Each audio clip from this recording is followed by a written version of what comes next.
আসসালামু আলাইকুম। আসলে এই মাদ্রাসাটা করার পিছনে যে একটা রহস্য আছে, ঝালকাঠি শহরে আমার মনে হয় 50টি মাদ্রাসার উদ্যোগ হবে। তার ভিতরে এই পালবাড়ি কোনো মাদ্রাসা নাই। আমি চিন্তা করলাম যে পালবাড়ি তো হিন্দুদের পুরানা হিন্দুদের আদি বাসস্থান, এখানে একটা মাদ্রাসার প্রয়োজন।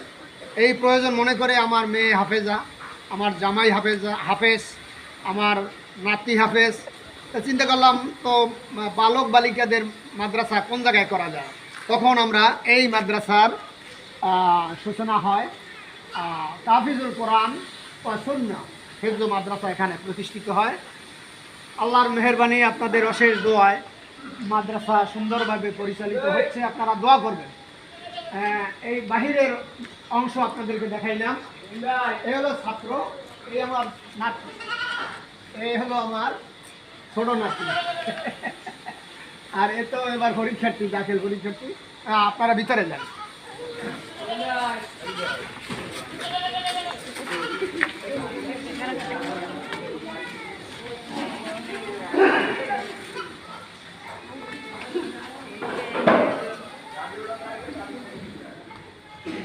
আসলে আল্লাহ তাআলার মঞ্জুরি না থাকলে কোনো জিনিস হয় না। এই মাদ্রাসা করার পিছনে আল্লাহ তাআলার মেহেরবানি এবং আমি চিন্তা করলাম যে ঝালকাঠি কোন জায়গায় মাদ্রাসা করলে ভালো হবে। তখন আমি কিং কর্তব্য বিমূঢ় হয়ে গেছি, কোন জায়গায় করব। তখন আমি চলে গেলাম আল্লামা আব্দুল হাই নিজামীর কাছে। আব্দুল হাই নিজামীর কাছে যখন গেলাম, বললাম যে আমাকে একটা পরামর্শ দেন কোন জায়গায় মাদ্রাসা করলে ভালো হবে। তখন আল্লামা আব্দুল হাই নিজামী সাহেব বললেন যে সব জায়গায় তো মাদ্রাসা আছে, এই পালবাড়ি ওখানে মাদ্রাসা নাই, আপনারা ওখানে করতে পারেন। তো তার একটু নির্দেশে আমি এখানে মাদ্রাসা করেছি। আল্লাহর মেহেরবানি, এই মাদ্রাসা বালক বালিকা নিচতলায় এই ছাত্রদের বালক মাদ্রাসা আমার জামাই এর তত্ত্বাবধান করেন, তিনি মোহতামিম, এবং আমার ছোট জামাই সে হলো নায়েবে মোহতামিম। এরপর এই মাদ্রাসার দোতলায় এখন বর্তমানে বালিকা হাফিজি মাদ্রাসা, প্রতি বছর বালিকারা মাদ্রাসার থেকে ফারেক হইতেছে, আমার মেয়ে পড়াইতেছে। সেখানে জায়গা দেওয়ার আপনার জায়গা দিতে পারতেছি না। অনেক মেয়েরা 18-20, একজন শিক্ষার্থী পড়াতে পারে 15 জন, কিন্তু সেখানে 18-20 জন হয়ে যায়। তা আমরা 2 জন শিক্ষিকা আছে, তারা এখন বর্তমানে পড়াইতেছেন। এখন ছাত্রী বৃদ্ধি হওয়ার কারণে 2 জন শিক্ষক রাখতে হয়েছে, খরচ অনেক বেশি। তো আপনাদের কাছে আমরা কোনো সাহায্য চাইতেছি না, শুধু চাই আপনাদের দোয়া। আজকে আপনাদের মাঝে এই দৃশ্যটুকু দেখাইলাম এই জন্য, আমি মরে যাব, মরে গেলে আপনারা এই মাদ্রাসা দেখে রাখবেন এবং এই মাদ্রাসা যাতে সুন্দরভাবে চলে তার দিকে আপনারা নজর রাখবেন। আল্লাহ তাআলা আমাদের সবাইকে এই মাদ্রাসা খিদমত এবং সুচারুরূপে পরিচালিত হতে পারে তার জন্য আপনাদের কাছে দোয়া চাচ্ছি। আমি প্রত্যেকের কাছে জিজ্ঞাসা করব, নাম কি, বাড়ি কোথায়? আপনার নাম কি? বাড়ি কোথায়?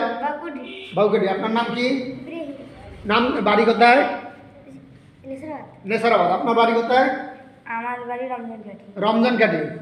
রমজানকাঠি, ও আচ্ছা, আপনি তো চিনি। আপনার বাড়ি? হ্যাঁ, রাজাপুর। নাম কি? আপনার নাম? মোহাম্মদ আহসানুল্লাহ।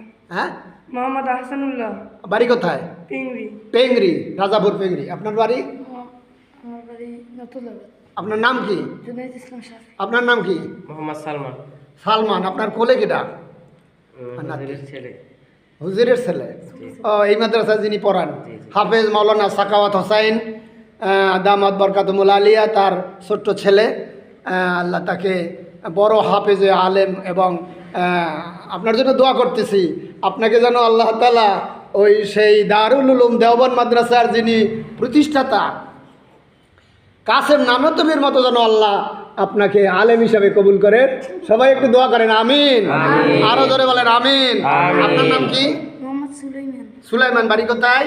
নবগ্রাম নবগ্রাম। আপনার বাড়ি কোথায়? মাসবিল্লে মাসুম বিল্লা। বাড়ি কোথায়? জয়শ্রী জয়সী।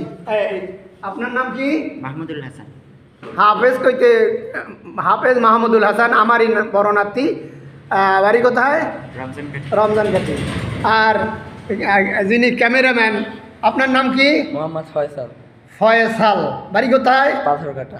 পাথরঘাটা। ও ওই যে পাথরঘাটা সোনবনিয়া আমি মাহফিল করেছি, সোনবনিয়ার কাছাকাছি। আলহামদুলিল্লাহ।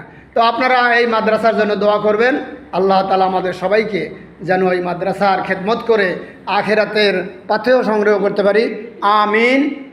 আখির দাওয়ানা আনিল হামদুলিল্লাহি রাব্বিল আলামিন।